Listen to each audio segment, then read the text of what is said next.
an easier way of putting it is up the beanstalk decks, as Pixie has a pretty rough matchup against Domain Overlords, and in theory, it should have a rough matchup against this Golgari Graveyard deck, as we heard Zevin's teammate Zhao say in that deck by earlier.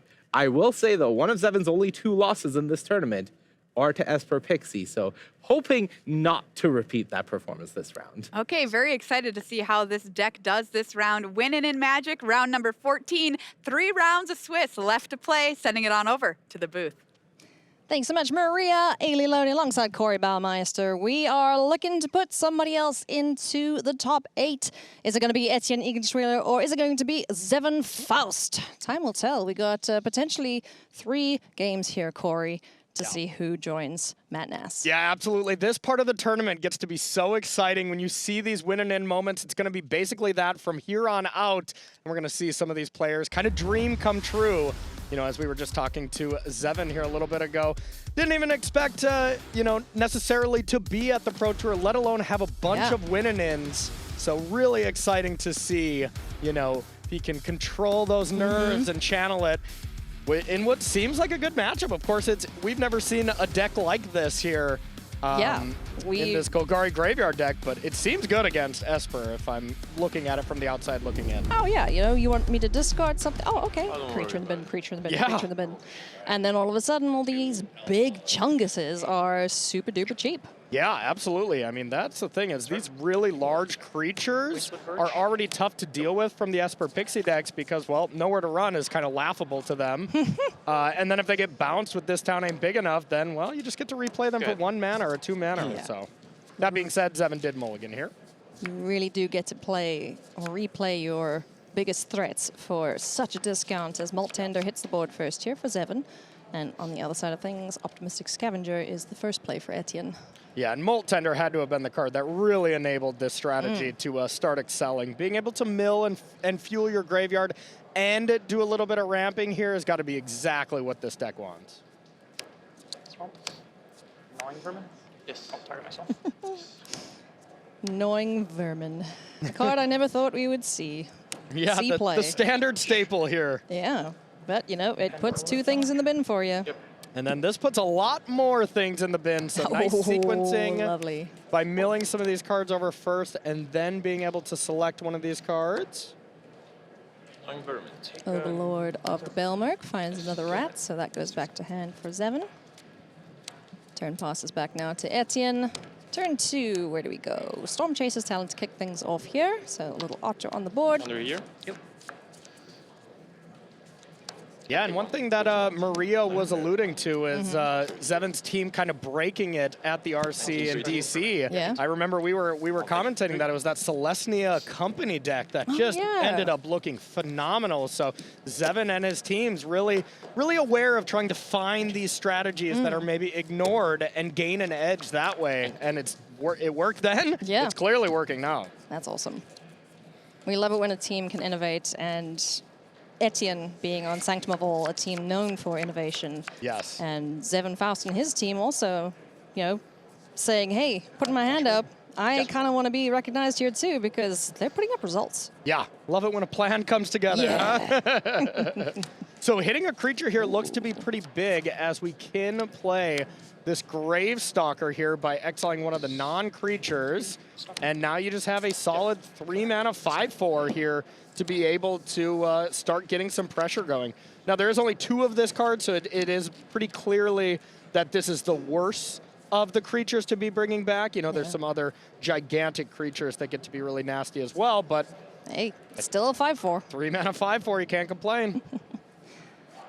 I know, it's awesome to see, you know, the new cards from the latest set making their way into an archetype, Malt Tender, just being able to use the irrelevant permanent Starry lands in the art to fuel this and to just ramp into whatever next big thing is coming down. Yep, absolutely.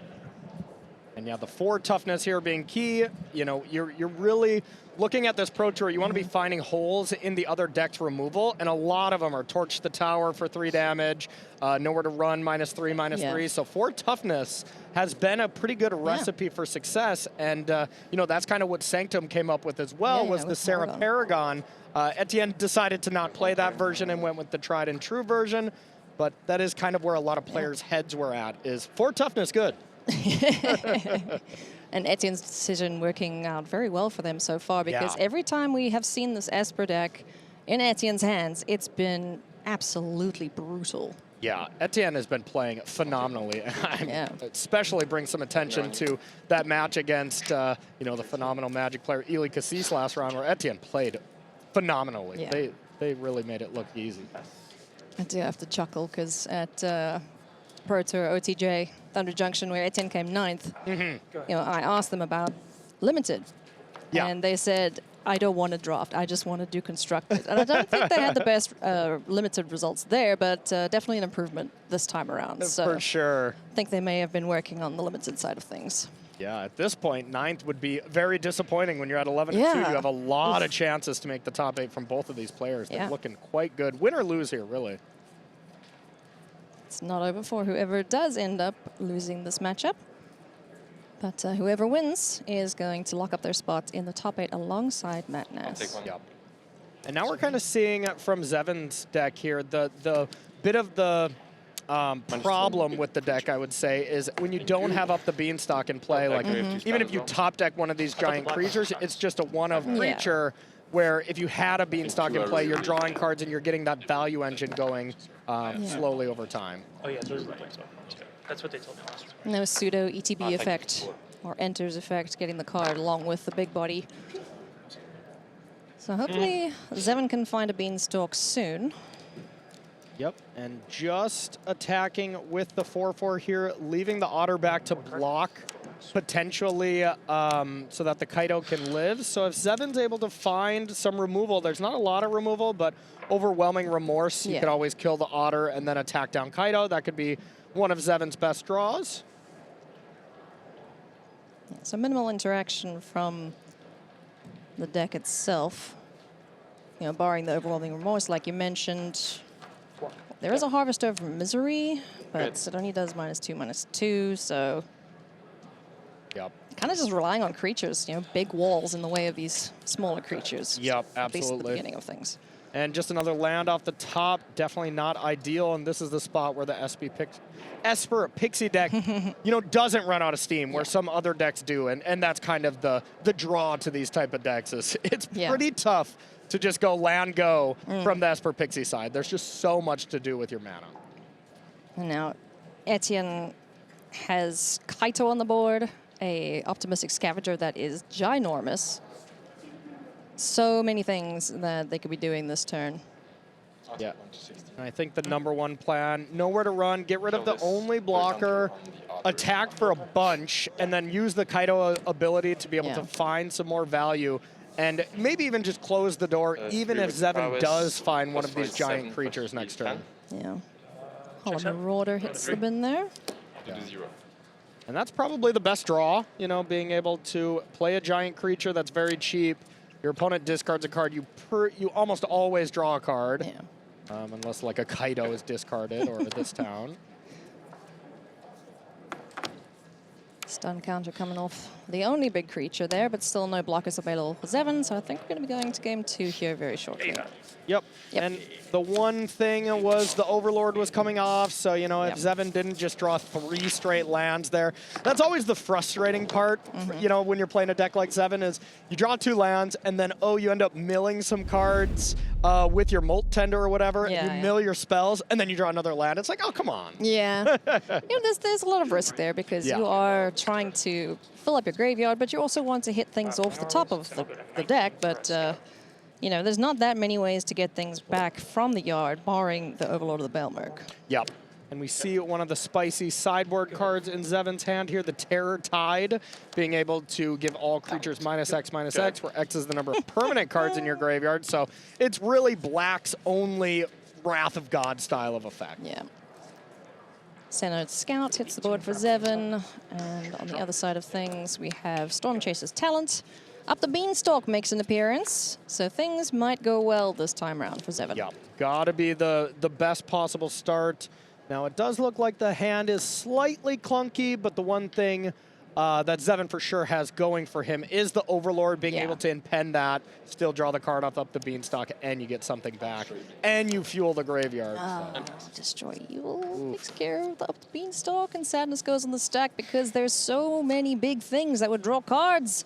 Yeah. Curses. Overlord of the Belmark is gonna enter and gonna mill some stuff. Bring back a critter. There's a Scout we could get, a Marauder, and what's that, Baloth? A Baloth, yep. So can return one of the creatures. We'll have a solid 3 creatures in the yard. Gets the Baloth just in case there is a way to discard.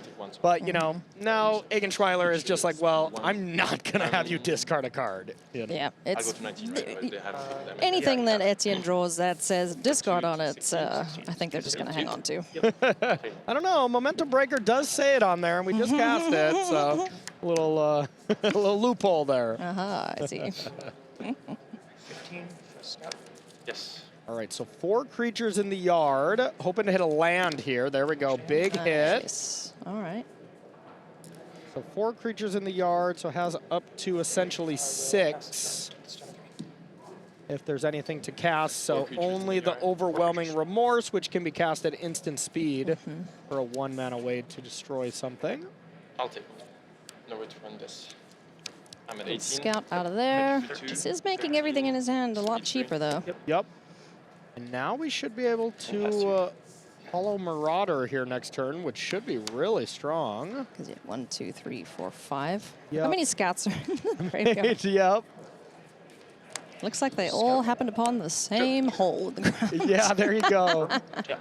So the nice thing about the Scout here is as long as you hit either a creature or a land, it still will reduce the cost of one of Discard these. something, and if it's not big, Yeah, and it's not 4 more I draw. So if it's not the Kaido, Zevin gets to draw, but it's Kaido and land in hand and one other card and this town, so. How important is Kaito here for Etienne to hold on to? You would probably think pretty important because that is really the only thing that represents pressure on Etienne. 6. And now here's the point where we're gonna see Zevin just kind of pop off here, and I am pumped to see this deck in action. Husk Burster Swarm, a card you probably haven't seen outside of Bloomborough Limited. It's cheap, it's menacing, it's got Death Touch, and it's a 6/6. You barely saw it in Bloomborough Limited, really. True, yeah. Turn passes back now to Etienne, who's got a little more pressure on them this time around. Yep. Zevin finding key pieces. Unfortunately, he lost his up the beanstalk, so another one of those would be great. But for the most part, he's discard-proofed his hand with that Baloth. Yep, absolutely. And nowhere to run, still able to clean up the Hollow Marauder. You know, it is one of the bigger creatures, but does have some low toughness. And Etienne's just lining up the ability to go nowhere to run on the Scout, and then Momentum Breaker on the gigantic 6/6 here. Combat. On the Swarm to be able to stabilize the board.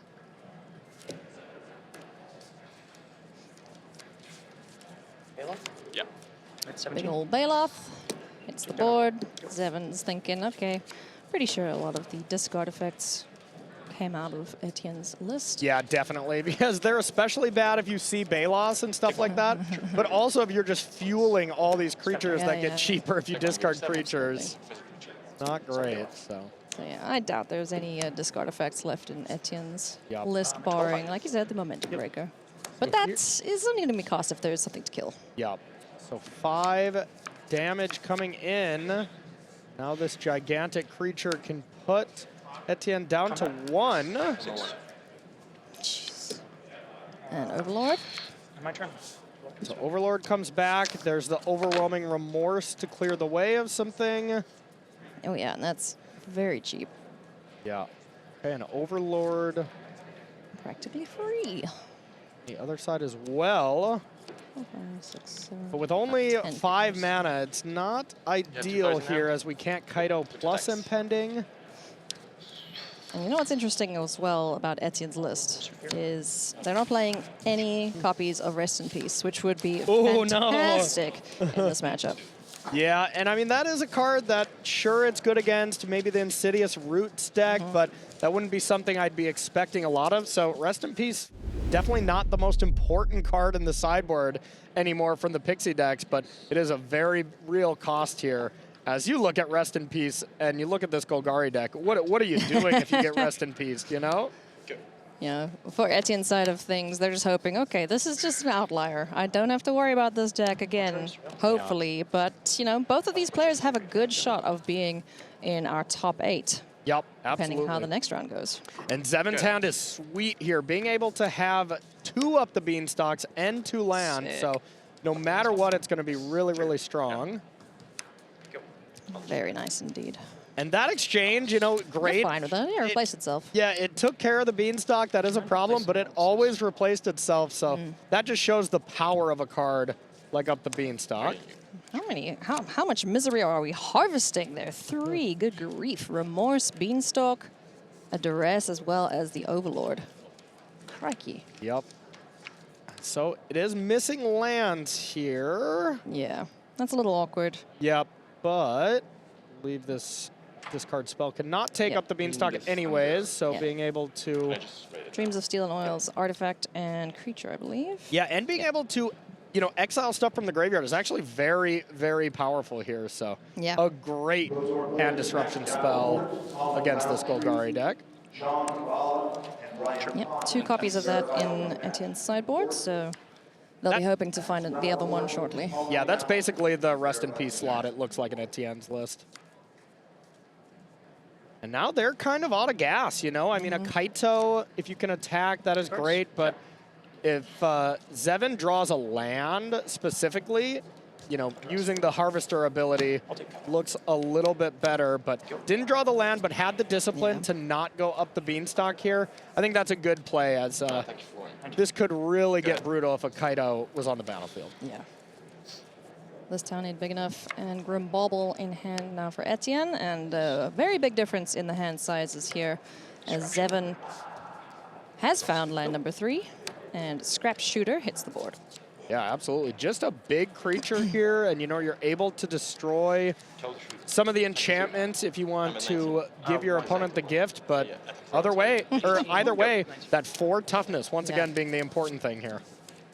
It's just a big old trash panda. It's a dead trash panda now, unfortunately. Yep, but, yep. It's another thing in the bin, which is awesome. So Harvester of Misery takes care of the creature on Etienne's side of things. This yard is getting nice and full, and here comes the Pixie. And this is one of those games, one of the rare games where Etienne, they just don't have that kind of value string going. The Kaito would have allowed that, but looks like they had a mulligan, and there's no this town ain't big enough or Overlord value, and this is the exact kind of game Zevin wants to play. Zevin's looking great to move to the top 8 with a deck that most people didn't even think was a deck. Yeah. Probably including us, you know? I mean, yeah, we looked at it and we kind of went, what is this? This is just like big, dumb idiots. And they're doing an excellent job here. The graveyard is full. Everything has a massive discount on it now. Underground Mortuary, Surveil, anything else going into the yard. Yep. You can still cast this Marauder here, though, and it's a discard from Eggenschwiler, and you get to draw a card. So draws 2. And it's a Note Scout to explore. There's a Bale Merc. Okay. Yeah. Hold on to the Bale Merc. Zevin Faust is so close to join our top 8, and there it is. First Pro Tour, top 8s. In spectacular fashion, Corey. Yes, and Zevin's doing it his way, you know, being able to have this really unique deck that is finding holes in, you know, different players' removal spells. That's exactly what the Celestia Company deck was, that he qualified him and 3 other teammates out of 7, by the way. I mean, 4 out of 7 players is incredible. So really cool stuff. Maybe we got a future master deck builder on our hands here in the hands of Zevin. Love to see it, and so happy for Zevin. Yes. Cannot wait to see him playing in the top 8. So big congratulations. We're going to take a short break, and when we come back, we'll have more Magic from this round, so don't go anywhere.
Welcome back to coverage of Pro Tour Ether Drift here in a chilly Chicago. Thankfully, it's warming up a little bit outside, and things are certainly heating up in this venue as we have so many awesome events happening, so many cool people, and, you know, Chandra just setting fire to everything, including the rain, maybe, I don't know. Corey Baumeister alongside myself, Ailey Loney. Thank you for joining us today, friendos. We have just seen an excellent matchup between Etienne Eggenschwiler and Zevin Faust. Zevin making a top 8 in his very first Pro Tour. Exciting. We're going to show you another matchup now, though, Corey, with a deck that I'm very keen to see in action. Rémi Rouder is playing Is It Artifacts up against Abe Schnake on Selesnya Cage. This is going to be sweet. This is going to be sweet. This is a deck, not something that we have seen really from any of the players, but this is really focusing on that repurposing Bay to be able to act as that pseudo birthing pod style of artifact, and then you do get to just play the synthesizer to create a bunch of really big artifact creatures and overwhelm your opponent with a bunch of value. Up against, on Abe's side, the Selesnya Cage, trying to have Collector's Cage, sneak in some white overlords and kind of go from there. But looks like we do have a mulligan to 5 here from Abe. Lamaland to start things off on the other side of things, the Enigma Jewel. So I know at the top end, or the game plan at the end of this, there's some convoluted thing with crafting this Enigma Jewel, and then it all gets very complicated from there. So we'll see if that happens. Exactly, we'll see here. But the one thing it's doing right now is kind of acting as a, you know, an essentially a one-mana soul ring when you have the ability to activate abilities like the Maze Mind Tome here. So you get all this free value at, you know, as early as possible. Being able to activate a tome on turn 2 when you're not just scrying is very, very strong. On the other side of things, Sanguine Evangelist on board here for Abe, along with its little bat friend. Yeah, and a very slow start there for Abe. You know, this was the Mult of 5, and the best that he could come up with so far, a little less than ideal. But here we go. We see the namesake card in action. Ooh, Synthesizer, Repurposing Bay. Okay, so able to get the synthesizer down. Whenever another artifact comes into play, if its mana value is 3 or greater, you get one of these kind of constructs here. Yeah, and they just get larger and larger and larger, depending on however many artifacts Rémi can get on the board here. And thanks to that Repurposing Bay, that's quite a lot. Yeah, absolutely. And this Bay can keep going up. You can sack the synthesizer. Really the main thing, and actually the only thing that you can get after that is the Boom Mobile. the new really awesome card here from Ether Drifts. But here's a nice Gear Hulk to get some value going. Yeah, and at every point on the curve, you know, is a specific card. So very definitely aiming for... you know, there's a game plan here with strong enter effects. And, you know, you've seen a couple of other decks similar to this where they have like a toolbox. They can go and fetch whatever they need. Nope, it's just like, okay, I'm going to get this, and then this, and then this. Absolutely. Now, Gear Hulk doing an amazing job of picking up some 1-drops and kind of unmulliganing Abe here with getting Haywire Might here to be able to blow up one of these artifacts. That is excellent. And I'm sure Abe is going to be hyped to have as many Haywire Mites as possible from his 75 going into the main deck here after this game. Oh, yeah. Duskrow's Reliquary is one of the finds for Bright Gloss Gear Hulk. Yeah, so that means for Abe next turn has the ability to tap 3 mana and deal with 2 artifacts on the other side, essentially from Rémi, which is very powerful. Yeah, I mean, that's basically all of Rémi's game plan. Yeah, we'll see what kind of follow-up we have here. I saw another synthesizer in hand, as well as the Legion Extruder. Being able to deal a couple damage and sack an artifact to make a golem. Really nice if you are about to have some of your artifacts destroyed. In response, you can get rid of them, at least get some value out of them.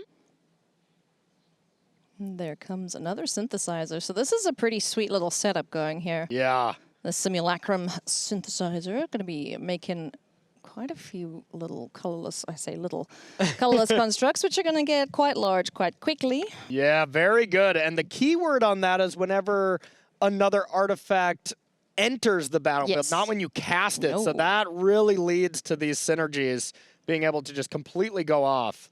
You know, that being said, Abe can deal with both of those next turn, but Rémi can then just find more of them and keep this value train going. Yeah, because there are obviously 4 of the synthesizers in the deck. Repurposing Bay can then go after Legion Extruder. I say go after. Sacrifice Legion Extruder for the good of the deck and go find another one. So Abe's going to have to keep coming up with answers.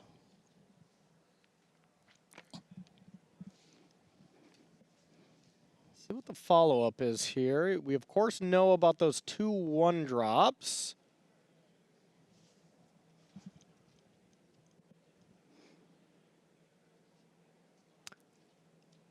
Gear Hulk and a bat up against a big old tin can suit. Yeah, and I mean, this creature is already, you know, gigantic. We have a 6/6, which outclasses the Gear Hulk, but can shrink it down to a 4/4 and actually get an attack in here, but decides to get rid of the value engine that's making Rémi's deck go here, and Rémi correctly doesn't block there.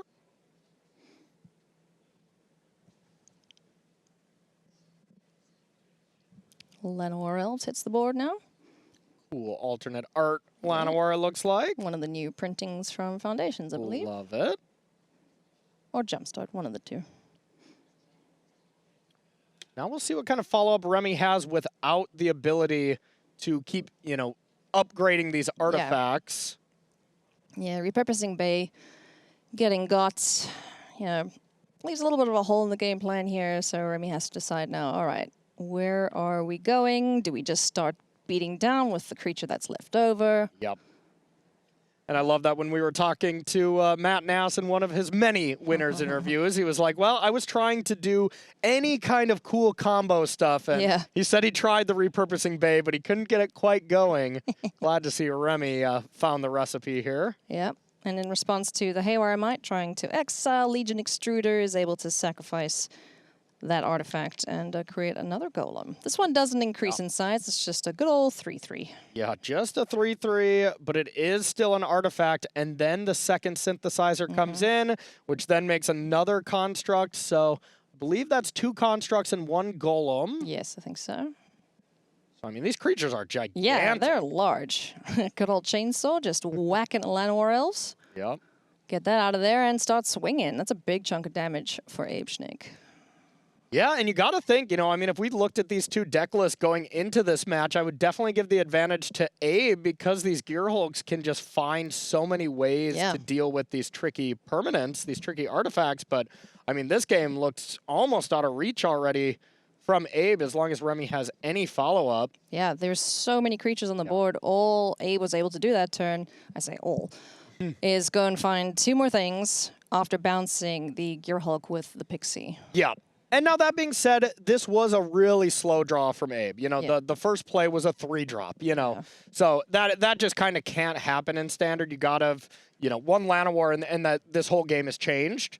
And this Izzet artifact deck really needs to snowball to be good. If you deal with every one of these artifacts as they get played, the deck looks a lot less impressive. That was definitely a snowball. Collector's Vault hitting the board, then being able to discard, making a treasure, then everything's enormous, and Abe is just dead. So, game 2, let's go. Yeah, so Rémi did have what seems like the best draw you can have. The Enigma Jewel into a Tome, into the Repurposing Bay. That seems like exactly what you want to be doing. So we'll see if the same thing can happen here. With a Wabbit on the board, but super dead. Courtesy of Torch the Tower. But it comes back. Look, it's alive. It's fine, kids. Don't worry. Oh, no, it's dead again. And there's so many 2-mana artifacts that just hang around but also kill creatures. So yeah, I was reading Frank's article because this made the spiciest deck lists. Yep. And, you know, they basically said it needs to enter, it needs to do something. If it's just, you know, a pile of scraps, it's not worth it. It's not going to be in the deck. Yeah, I mean, this looks great so far, and I imagine this isn't the matchup either of these players were really prepared for going in, but, you know, it does seem like, just seems like a rather close matchup regardless. There's so much removal from the Izzet side, which is great against an aggressive deck, and just a go-wide creature deck like Abe, but Abe also just has the tools that we're going to see from this Gear Hulk as well. Pixie, Haywire Might, and a token to come alongside the Sandstorm Salvager. really Unless nice. it was dealt with already. Just the golem was dealt with, but Right, yeah, yes. yeah. Now it's nice to see, you know, we saw Mockingbird earlier in the event to be able to copy Gearhulk, but Yeah, Pixie best. kind of does the same thing here. You're just able to pick the Gearhulk up and play it again. Now you don't get to have 2 Gearhulks, which is obviously less cool, but Okay, listen, it's only an uncommon, right? yeah, Mockingbirds are rare. Okay, It's got that going for it. that's reasonable. Land here, Haywire Might to take care of any of the important artifacts on Rémi Roudier's side. And there's another Haywire Might in hand as well, so Abe could go second Haywire Might and then have 2 of these ready to go to blow up some permanents here. And we'll see if we deal with one of these Maze Mine Tomes immediately, or if you just want to get rid of that artifact. So leaves the Haywire Might around, so Remy will be able to just keep getting card advantage with this tome.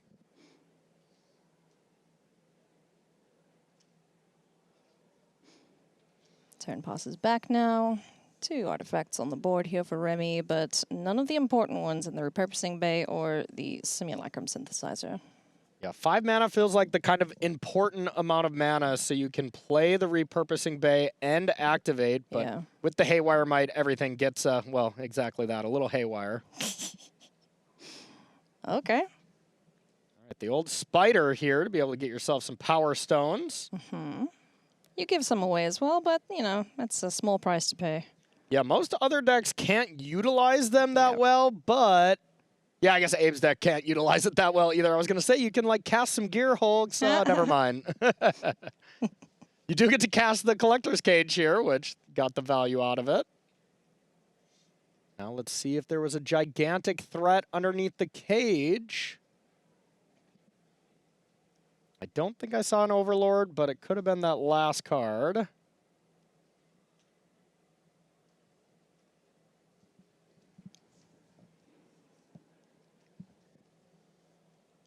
Now you can activate it. You have to put a counter on the Pixie or the Gearhulk. And now you have a plethora of options here.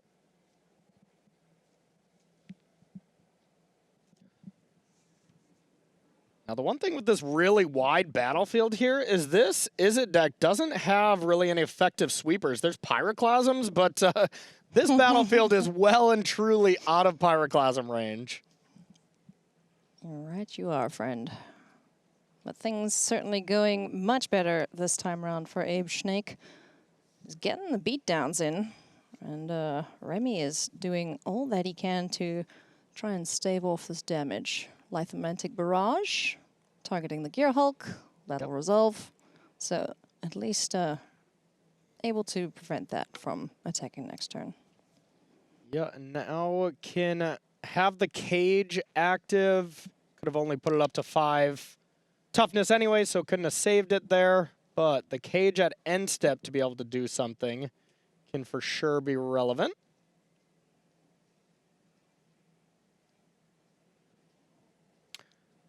All right, so it's time to see what's under the cage. Now, you don't always have to play it. You can kind of wait for the opportune moment, but looks like Remy's going to have a response here, deal with that golem. Oh, that was nice. Nice. Now it just gets the counter. There's not 3 creatures, and Haywire Might is the biggest threat for sure, as it just destroys any of Remy's permanents. Would you say it's small but mighty? I would not, no. All right. All right. So that's dealt with. So Remy's artifacts are safe for the time being. Still another activation to go on Maze Mine Tome. If he's ever to strap up that chainsaw to a creature, it's going to be enormous. Yeah, absolutely. Get this Thran Spider gigantic here. Who gave the spider a chainsaw? Sandstorm Salvager hits the board, brings another golemy friend along with it. Okay, here's this, and I think I saw a beautiful Gearhulk being flashed there from that underneath that cage. I could be wrong. In response, Maze Mine Tome will draw a card. Hello. Whee! Free things, free things. I love free stuff. Who doesn't? Who doesn't? And all the options that Abe has are just, you know, all incredible interaction. I mean, that's the thing that's pretty cool about this Gear Hulk is in some matchups, you get proactive threats. You know, you can get Paw Patch Recruit, Llanowar Elf, and in most matchups, we just see removal spells being able to be grabbed. So it really shows the versatility of this Gear Hulk and kind of just proves that this is the best Gear Hulk for constructed out of the 5.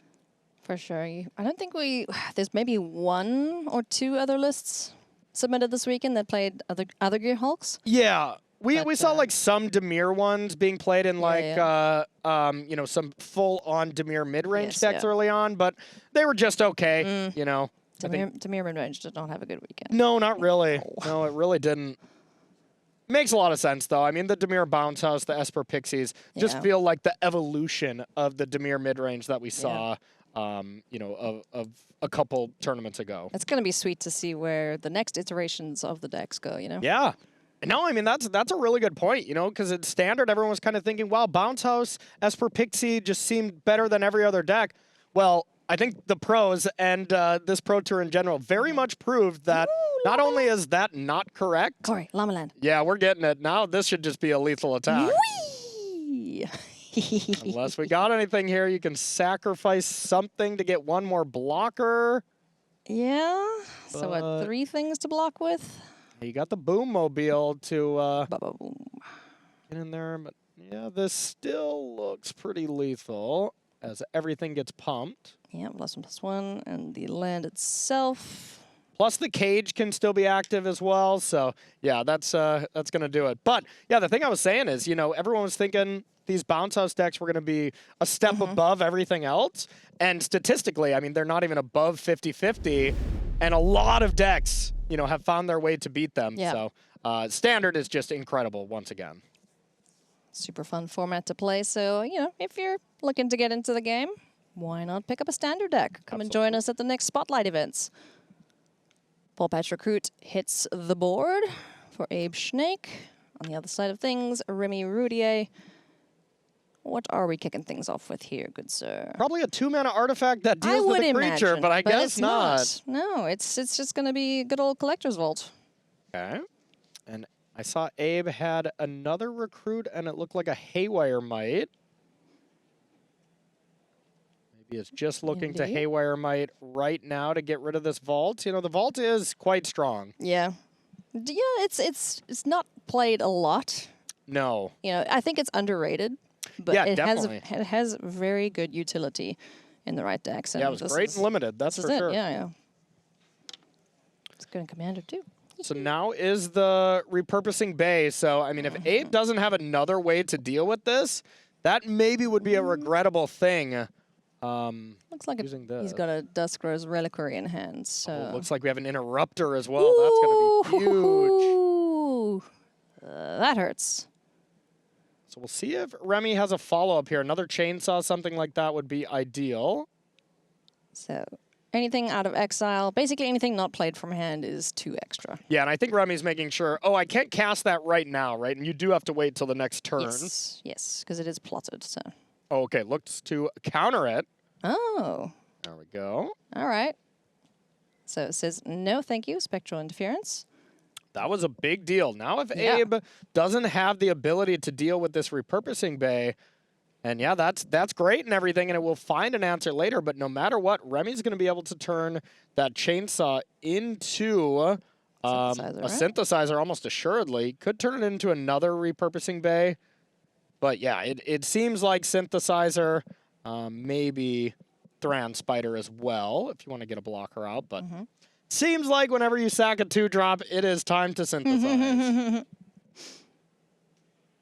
Still a big thank you for Rémi, just making sure that's what he wants to do. So the Chainsaw gets decommissioned, chucked in the yard, and let's see what 3-drop he finds. Yeah, and there is another Haywire Might to be able to get it, but that is one way to insulate away from a Haywire Might is to just have 2 copies of this. Yeah, so redundancy instead is what we're going for, so another repurposing bay.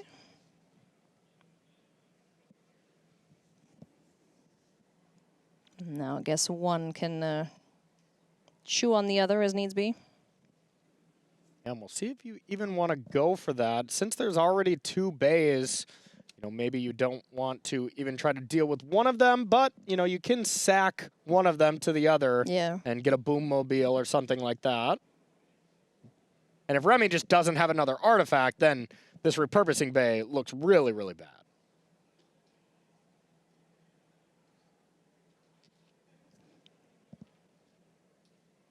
Dusker's Reliquary. Gonna sacrifice.